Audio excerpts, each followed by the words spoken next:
Hello friends, नमस्कार। आपके अपने channel quickly study GK GS में स्वागत है। दोस्तों, आप लोग देखकर समझ गए होंगे कि ये क्यूकली स्टडी जो कि मैथ पढ़ाते थे उससे अलग है।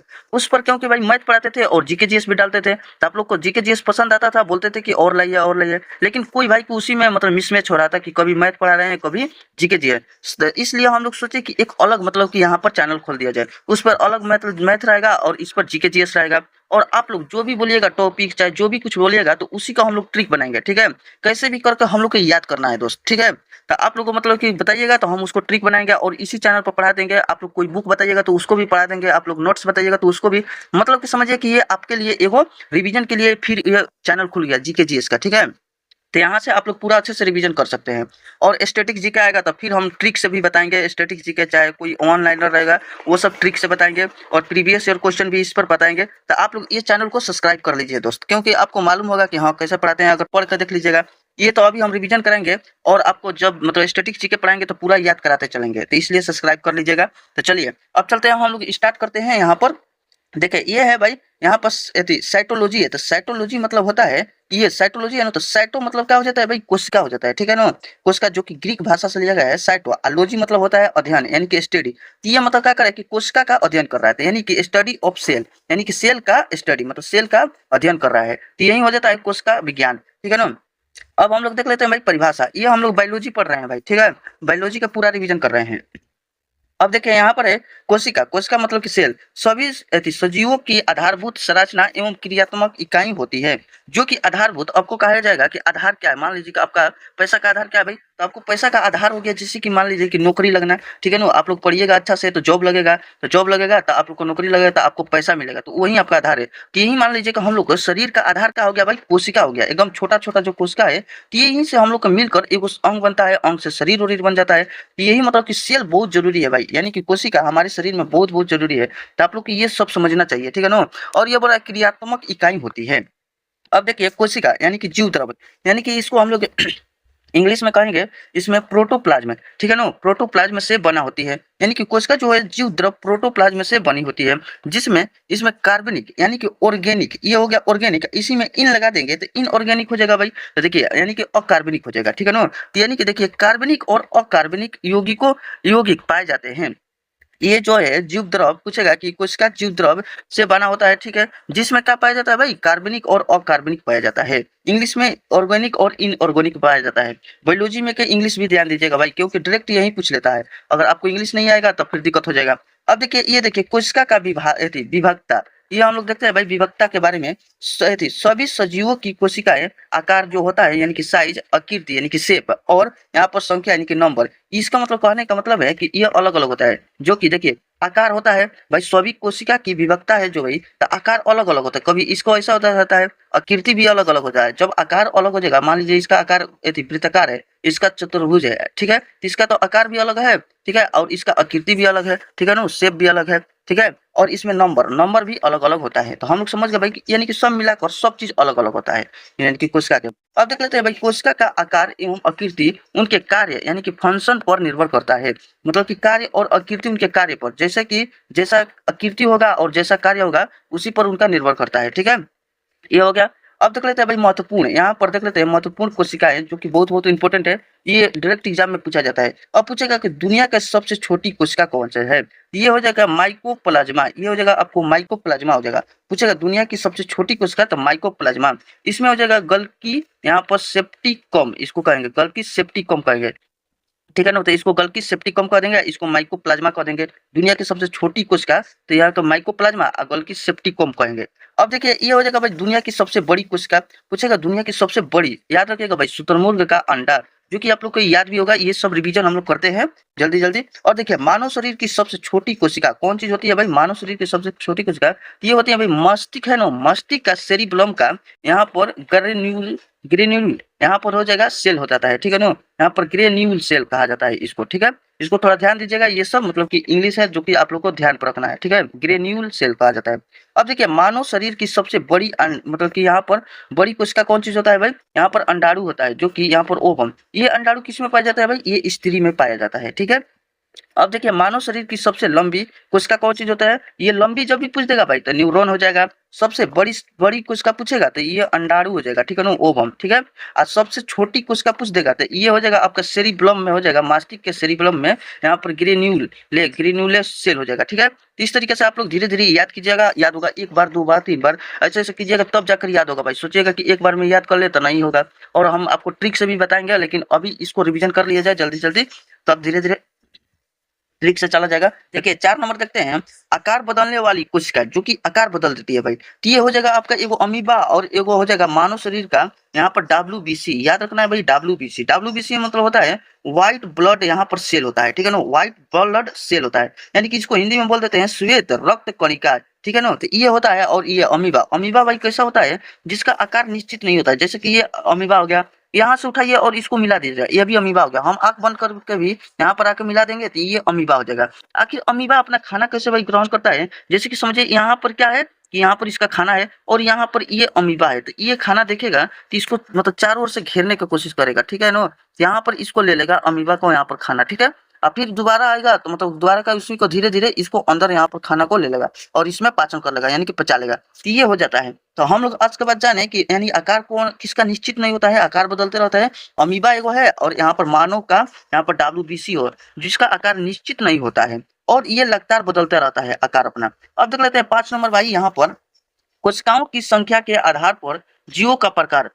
अब देखिए जीवों का प्रकार देख लेते हैं कैसे कैसे होता है। दो प्रकार का होता है, एगो देखिए यहाँ पर है यूनिसेलुलर, यहाँ पर यूनिसेलुलर, तो यूनि मतलब इसको समझ लेते हैं यूनिट, यूनिट मतलब कि एक, यहाँ पर सेलुलर, तो ये सेलुलर है भाई, तो ये मतलब समझिए ना कि ये ग्रीक भाषा से लिया गया है, कोशिका का नाम है, तो मतलब एक कोशिकीय, ये हो जाएगा यूनि, यूनि मतलब कि एक, सेलुलर मतलब कि कोशिकीय, तो एक कोशिकीय होता है, ठीक है ना। तो क्या पढ़ रहे हैं हम लोग, कोशिकाओं की संख्या के आधार पर जीवों के प्रकार पढ़ रहे हैं, जो कि एगो एक कोशिकीय होता है, दूसरा का भी बता देते हैं। तब भाई यहाँ पर मल्टी सेलुलर, तो मल्टी मतलब आप लोग समझ गए होंगे कि बहुत है, यहाँ पर सेलुलर मतलब कि कोशिकाएं, ठीक है ना। तो ये आप लोग समझ गए कि बहुकोशिकीय हो जाएगा, तो दो होता है। अब दोनों को देख लेते हैं क्या क्या होता है भाई। तो देखिए एक कोशिकीय में होता है जिन जीवों के शरीर में केवल एक ही कोशिका होती है उसे एक कोशिकीय जीव कहते हैं, जिसे हम लोग क्या करते हैं भाई, नंगी आंखों से नहीं देख पाते हैं। यानी कि हम लोग नंगी आंख मतलब कि क्या होता है भाई, कि हम लोग ऐसे नहीं देख पाते हैं, उसको देखने के लिए हम लोग क्या करेंगे, देखने के लिए यहाँ पर देखिए माइक्रोस्कोप की आवश्यकता होती है, ठीक है ना, समझ लीजिए कि ऐसे हम लोग नहीं देख सकते, उसके देखने के लिए माइक्रोस्कोप की आवश्यकता होती है। उदाहरण में वो कौन कौन सा जीव है भाई, वो बैक्टीरिया है, ईस्ट है, और यहाँ पर पेरामीशियम है, पेरामीशियम ये है। ये दो तो मोस्ट इंपोर्टेंट है, बार बार पूछा जाता है, बैक्टीरिया और ईस्ट, ठीक है। और इसका भी डिटेल में पढ़ाई होगा बाद में, लेकिन ये देखिए अब देख लेते हैं भाई बहुकोशिकीय है। तो बहुकोशिकीय भाई देखते हैं, इसमें क्या हो जाएगा, शरीर जो कि शरीर के अनेक यानी कि अनेक कोशिकाओं से बना होता है। बहुकोशिकीय मतलब बहुत सारे कोशिका मिल मिल के ऐसे ऐसे ऐसे ऐसे शरीर का मतलब कि ये बोल रहा है शरीर जो है ना अनेक कोशिकाओं से मिलकर बना होता है। अब हमारे शरीर है जो कि एक कोशिका से बन जाएगा भाई, नहीं भाई, इसके लिए मतलब कि वो हाथ बनाने के लिए इतना सारा कोशिका लगेगा, फिर इधर पैर बनाने के लिए इधर कोशिका लगेगा, फिर इधर सिर बनाने के लिए लगेगा, यानी कि बहुत सारा कोशिका मिल मिलकर एक अंग पहले बना रहे हैं, अंग से हम लोग का शरीर का निर्माण हो रहा है, यानी कि बहुकोशिकीय हो जाएगा। इसे हम लोग क्या कहते हैं भाई कि नंगी आंखों से देखा जा सकता है, यानी कि एक कोशिका को तो नहीं देखा जाएगा लेकिन बहुत सारे कोशिका मिल जाएगा तो उसको हम लोग देख सकते हैं। जैसे में उदाहरण में हो जाएगा भाई मनुष्य और पेड़, यहाँ पर जानवर, जैसे कि हम लोग दिख रहे हैं एक दूसरे को कैसे, क्योंकि हम लोग के पास बहुत सारे कोशिका है। आप लोग काटिएगा थोड़ा सा मांस और उसको ले जाकर लैब में रख कर देखिएगा, तो छोटा छोटा कोशिका रहेगा, उससे मिल मिल कर ये बना है, ठीक है ना, इससे हम लोग देख सकते हैं। अब देख लेते हैं भाई यहाँ पर कोशिका संख्या पर प्रभाव क्या पड़ता है भाई। देखिए कोशिकाओं की संख्या यहाँ पर जीवित के शरीर के आकार पर निर्भर करती है। यहाँ पर देखिए कोशिका की संख्या सजीव, जीवित बोल दिया ना, सजीव के शरीर के आकार पर निर्भर करती है। ये तो भाई हम लोग समझते हैं कि जितना बड़ा आकार रहेगा, अब एगो हाथी है और यहाँ पर एगो समझिए हम लोग हैं, तो आप लोग से पूछा जाएगा किसमें कोशिका ज्यादा होता है, तो आप लोग एकदम बता दीजिएगा भाई हाथी में कोशिका ज्यादा होता है, हमारे में कम होता है। अब हम लोग हैं एगो चूहा है, ठीक है, अब पूछेंगे किसमें ज्यादा कोशिका होता है, तो आप लोग कहिएगा हम लोग में होता है। यानी कि हम लोग मालूम चल रहा है भाई आकार पर भी ये निर्भर कर रहा है, आकार पर निर्भर करती है कोशिका, ठीक है ना, कोशिका की संख्या ये हो गया। अब देखिए जितना बड़ा शरीर, हम लोग समझ गए भाई, जितना बड़ा शरीर रहेगा उतना अधिक कोशिका होगा। तो अब मालूम करना होगा किसमें ज्यादा कोशिका है भाई, तो जिसका जितना बड़ा शरीर रहेगा तो समझिए कि उसके पास बहुत सारा कोशिका है, वो कोशिका से मिल मिल कर बना है, तो समझ लिया हम लोग। अब देख लेते हैं भाई कोशिका का विकास क्रम। ये विकास क्रम यानी कि evolution of cell study, evolution मतलब कर दिया मतलब कि इसका बहुत विकास प्रगति होने लगा, ठीक है ना, कौन चीज का भाई, यहाँ पर सेल स्टडी का, ठीक है ना, और मतलब क्या होता है अब देख लेते हैं यहाँ पर 1590 में ये जेड जेनसन थे, जो कि क्या कहते थे भाई, जेड जेनसन, और इनके साथ एगो थे एच जेनसन। ये दो थे, जेड जेनसन और एच जेनसन। ये नाम याद करना है भाई। कब भाई? 1590 में जेड जेनसन और एच जेनसन, ठीक है ना, ने माइक्रोस्कोप की खोज की, और इनके साथ ही कोशिका अध्ययन का मार्ग खुल गया। अब देखिए माइक्रोस्कोप की जैसे ही खोज हुआ ना, तो वहां पर इन लोग का मार्ग खुल गया और फटक खुल गया कि हाँ, अब तो हम लोग सेल देख पा रहे हैं, और यहाँ से मतलब कि इन लोग को बहुत अब आगे पढ़ने का विस्तार होगा। जैसे कि हम लोग के अभी समझिए कि ऑनलाइन का जमाना आ गया, तो अब हम लोग को पढ़ाई का कितना सुविधा हो गया कि घर रहते हुए पढ़ ले रहे हैं।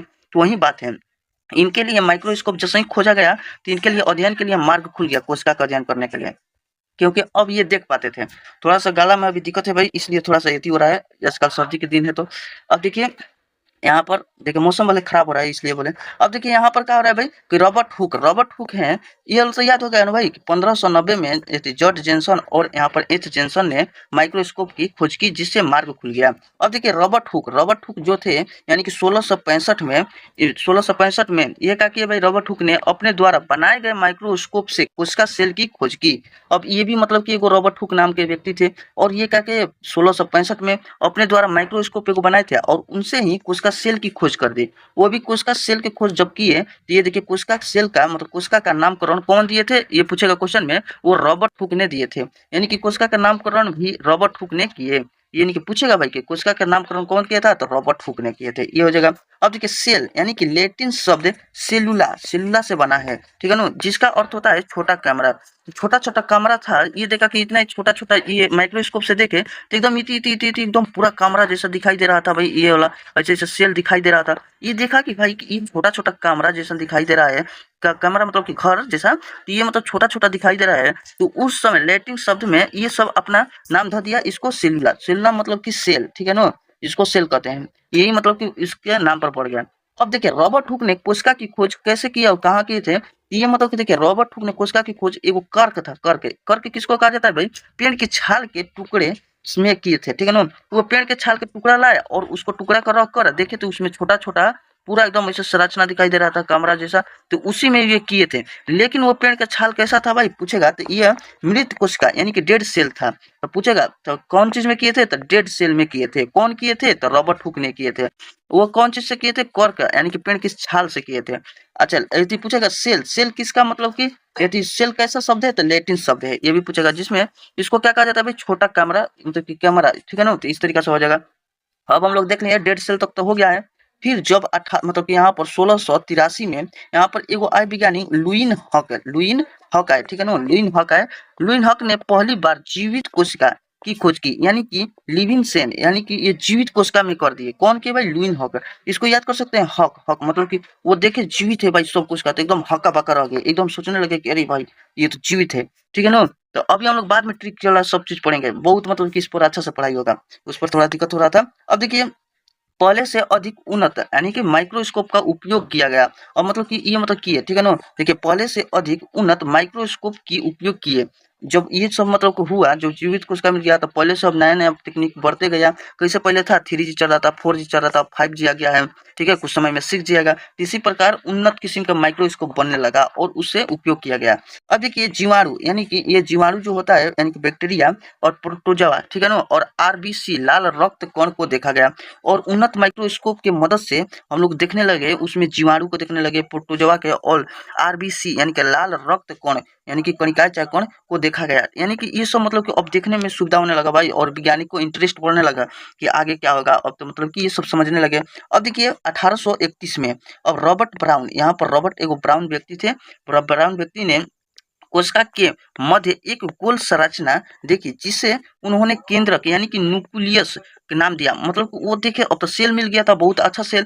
अब वो सेल को जूम करके मतलब सेल बोल रहे हैं, यहाँ पर माइक्रोस्कोप मिला था, जो देखिए ये माइक्रोस्कोप है, तो माइक्रोस्कोप मिला था, इसको मतलब जूम करके देखे तो उसके बीच में देखिए वो न्यूक्लियस है भाई, यानी कि केंद्रक है, ठीक है ना। तो वो कौन देखे थे, रॉबर्ट ब्राउन ने देखे थे। रॉबर्ट ब्राउन ने गोल संरचना यहाँ पर देखी थी, ठीक है। अब देखिए 1838 से 1839 में जेकब अस्लाइंड और यहाँ पर स्वान ने कोशिका मतवाद। ये मतवाद क्या होता है भाई? मतवाद तो मत मतलब होता है राय देना, चाहे कुछ मतलब कि एक दूसरे से विचार विचार करना, और वाद मतलब उस पर विचार करना। देखिए मत मतलब कि हो गया कि अपना मत देना, कैसे कहते हैं कि अपना मत दो, अपना एथी दो। यहाँ पर वाद उस पर डिस्कशन करना, ठीक है ना। ये मत दिया है कि मतलब कि ये ऐसे सेल को करो, ये इतना मतलब कि ऐसे किया जाए, तो ये सब मतवाद हो गया। यानी कि समझिए कि इंग्लिश में इसको थ्योरी कहा जाता है। जो कि हम लोग थ्योरी पढ़ते हैं तो उसमें पूरा विचार विचार दिया जाता है, आपका भी और इनका भी सोच समझ कर एगो थ्योरी तैयार किया जाता है। तो वही मतलब कि यह मतवाद किया गया, दोनों मिलकर बैठकर 3-4 आदमी व्यक्ति बैठकर मतवाद किए होंगे और यहाँ पर सेल थ्योरी प्रस्तुत किए गया। अब देखिए ये आप लोग का नाम याद करना है भाई। यहाँ पर जेकब अस्लाइडेन, ठीक है ना। इसको अस्लाइडेन याद कर लेना है, इसको स्वान याद करना है, जो कि 1838 से 1839 में ये मतवाद किए, यानी कि सेल थ्योरी प्रस्तुत किए थे। अब देख लेते हैं भाई मतवाद की प्रमुख बात, उसमें क्या क्या बात हुआ था, क्या क्या हुआ था उसमें प्रमुख देख लेते हैं। प्रत्येक जीवों का शरीर एक अथवा अनेक कोशिकाओं से बना होता है। ये पूरा मतलब की बात होती है। तो यहाँ पर अब थ्योरी दे दी है भाई कि ये सब ठीक बात है, अपना विचार विचार कर लिए। और वो बताए कि प्रत्येक जीवों का शरीर, शरीर यहाँ पर है, प्रत्येक जीवों का शरीर एक अथवा अनेक कोशिकाओं से बना होता है। ये सब हम लोग समझ गए हैं कि भाई एक और अनेक कोशिकाओं से बना होता है। कोई भी मतलब एक भी वाला है और कोई अनेक भी वाला है। अनेक वाला हम लोग है और एक वाला है जो कि बैक्टीरिया उक्टीरिया ये सब होता है, वो इसका एक ही मतलब की कोशिका होता है। अब देखिए प्रत्येक जीवों की उत्पत्ति एक कोशिका से ही होती है। अब देखिए अगर एक कोशिका वाला हो या तो हम लोग है मतलब बहुकोशिकीय हैं, तो ये हम लोग का क्या होगा कि एक ही कोशिका से होगा। जैसे कि एक कोशिका है और इसका विखंडन हो क्या मतलब कि इससे ही मतलब कि एगो दूसरा बनेगा, फिर तीसरा बनेगा, चौथा, इसी प्रकार बहुत सारा बनते बनते बनते बनते यानी कि बहुत सारा बन जाएगा, ठीक है ना। तो उत्पत्ति तो होता है भाई एक ही सेल से, याद रखना है। और देखते हैं भाई प्रत्येक कोशिका अपने आप में स्वतंत्र इकाई होते हैं, लेकिन सब कोशिकाएं मिलकर कार्य करती हैं, जिससे एक जीव का निर्माण होता है, ठीक है ना भाई। अब हम लोग ये भी समझ गए भाई कि अपने आप में स्वतंत्र तो होता है, ठीक है ना। ये एक अलग कोशिका है, ये भी अलग है, ठीक है, ये भी अलग है। यानी कि सबको हम लोग गिनेंगे तो ये अलग अलग है, तो इसलिए गिन पाते, इसलिए एक कोशिका बहु कोशिका कह सकते हैं। नहीं गिनते तो हम लोग जानते भी नहीं करते कि एक है कि दो है कि क्या है, तो हम लोग भाई गिन लेते हैं, ठीक है ना। तो इसका एगो स्वतंत्र है, सब स्वतंत्र है, लेकिन सब मिलकर काम करता है, ठीक है ना। तो इसलिए जीव का निर्माण होता है। मतलब हाथ है, हाथ की उंगली है, उसमें आपका एक मतलब कि यहाँ पर कोशिका काम कर रहा है, मतलब घूमने में, मोशन करने में, ये सब कोशिका काम कर रहा है। तो इसलिए हम लोग का जीव का निर्माण होता है। हम लोग चल सकते हैं, देख सकते हैं, घूम सकते हैं, बोल सकते हैं, सब कोशिका की मदद से हो रहा है, ठीक है। और ये दिमाग की मदद से होता है, लेकिन कोशिका मतलब मेन भूमिका है। नहीं रहता तो हम लोग हम लोग को दिखबे नहीं करते, ठीक है। अब चलिए ये सब आप लोग समझ गए होंगे। अब देखिए कोशिका की उत्पत्ति में केंद्रक यानी कि न्यूक्लियस यानी कि मुख्य भूमिका निभाता है। ये हम लोग समझ गए भाई। कोशिका की उत्पत्ति में जो केंद्रक है, आप लोग को मतलब कि यहाँ पर केंद्रक है, ये क्या होगा भाई कि मुख्य भूमिका निभाता है। जैसे कि हम लोग ये समझ लेते हैं, हम लोग का माता पिता है, मतलब कि बीच में है केंद्रक, हम लोग का है, ठीक है। तो हम लोग क्या करते हैं भाई, सपोर्ट करते हैं, मुख्य भूमिका निभाते हैं। तो इसी समय समझिए कि केंद्रक है इसका, ये मतलब कि कोशिका का मुख्य भूमिका निभाता है। तो ये समझिए सपोर्ट करता है भाई बहुत, मतलब कि चलिए आप लोग समझ जाएंगे। देखिए अब देखते हैं 1800 यहाँ पर 39 में, 1839 में पुरकुंजे नाम के एक वैज्ञानिक थे, जिसने कोशिका में पाए जाने वाला अर्ध तरल और दानेदार पदार्थ का जीव द्रव्य यानी कि प्रोटोप्लाज्म नाम दिया। अब देखिए ये कोशिका हो गया और इसमें मतलब कि कुछ कुछ तरल मतलब कि पाया जाता है, ठीक है, और कुछ दानेदार पाया जाता है। ये सब दानेदार हो गया और कुछ इसी में तरल पानी हो गया, ठीक है, ये सब पानी हो गया, दानेदार हो गया। इसी को मतलब कि यहाँ पर न्यूक्लियस तो हो गया भाई, और यहाँ पर देखिए अर्ध तरल हो गया। तो अर्ध तरल मतलब पूरा पूरा पानी से भरा हुआ नहीं, आधा, ठीक है ना। और इसमें दानादार, इसमें कुछ कुछ दानादार होता है, उसे जीव द्रव्य कहा जाता है, यानी कि प्रोटोप्लाज्म नाम दिया गया, ठीक है ना भाई। जीव द्रव्य यानी कि जीव द्रव्य, ठीक है, याद रखना है भाई। जीव द्रव्य किसने दिया था, ये पुरकुंजे ने दिए थे। तो पुरकुंजे के मतलब कब दिए थे, 1839 में दिए थे। अब देखिए 1846 में यहाँ पर 1 मोल, यहाँ पर है भाई 1 मोल, ये 1 मोल ने कोशिका में पाए जाने वाले जीव द्रव्य, यानी कि देखिए ये जीव द्रव्य है, मतलब कि ये पुरकुंजे ने दिया था, लेकिन जीव द्रव्य यहाँ पर प्रोटोप्लाज्म की खोज की, यहाँ पर इनकी पुष्टि की, और ये जो मतलब कि पुष्टि कर दी, ये तो खोज किए थे और देखे थे, नाम दे दिया था, बाकी उनका पुष्टि कौन किए थे, 1 मोल ने किए थे, 1846 में किए थे, ठीक है। अब देखिए 1855 में यहाँ पर रुडॉल्फ, यहाँ पर विरचौ, यहाँ पर रुडॉल्फ विरचौ, ठीक है ना। तो इसको थोड़ा सा याद कीजिएगा अच्छा से। यहाँ पर रुडॉल्फ विरचौ, जो कि 1855 में इन्हें यहाँ पर सीधा देखिए, यहाँ पर ऐसे करिएगा, यहाँ पर रुडॉल्फ विरचौ यहाँ पर ने सिद्ध किया कि नई कोशिका पहले से मौजूद कोशिका में विभाजन यानी कि सेल डिवीजन से बनती है। अब जानते हैं भाई कि पहले से जो अभी बता दिए थे कि पहले से जो सेल है, ठीक है ना, इसी को डिवीजन होता है, और इसी से डिवीजन हो के नया सेल का निर्माण होता है। तो वही का है सेल डिवीजन। यहाँ पर सेल डिवीजन यानी कि विभाजन होता है, जो कि पहले से मौजूद रहता है, ठीक है ना। देखिए यहाँ पर नई कोशिका जो कि पहले से मौजूद कोशिका से विभाजित होकर क्या होती है भाई, बनती है। ये हम लोग जान गए हैं। इसका सिद्धांत है कि हर कोशिका दूसरी कोशिका से आती है, यानी कि हर कोशिका जो कि नया कोशिका है इसी का डिवीजन होगा भाई। कैसे होगा, देखिए मतलब कि ये कोशिका हो गया और इसका मतलब कि ये धीरे धीरे ये इधर खिंचाव होगा, इधर खिंचाव होगा, तो ये आकार ऐसा ले लेगा, ठीक है ना। एक बार ऐसा लेगा, फिर यहाँ पर ऐसे कर करके ऐसे मतलब पूरा ऐसे देखिए ये तो गलती हो गया। इसको मतलब ऐसे करके यहाँ पर पतला हो जाएगा बीच में, और धीरे धीरे ये पतला होते होते यहाँ पर ये इसका न्यूक्लियस यहाँ पर रहेगा, और फिर यहाँ से अब किधर क्या हो जाएगा, दोनों अलग अलग हो जाएगा, ठीक है। इसमें इसमें तो यहाँ पर टूट जाएगा। यही है भाई, यहाँ पर आप लोग विस्तार से पढ़िएगा बाद में, ये तो रिवीजन के तौर पर करा दे रहे हैं। अब देखिए यहाँ पर हो गया। अब देखिए 1861 में यहाँ पर सुलज मैक्स सुलज, ठीक है ना, ये सुलज है। यहाँ पर देखिए 1861 में मैक्स सुलज ने कोशिका को जीव द्रव्य यानी कि प्रोटोप्लाज्म का एक पिंड बताया, ठीक है ना।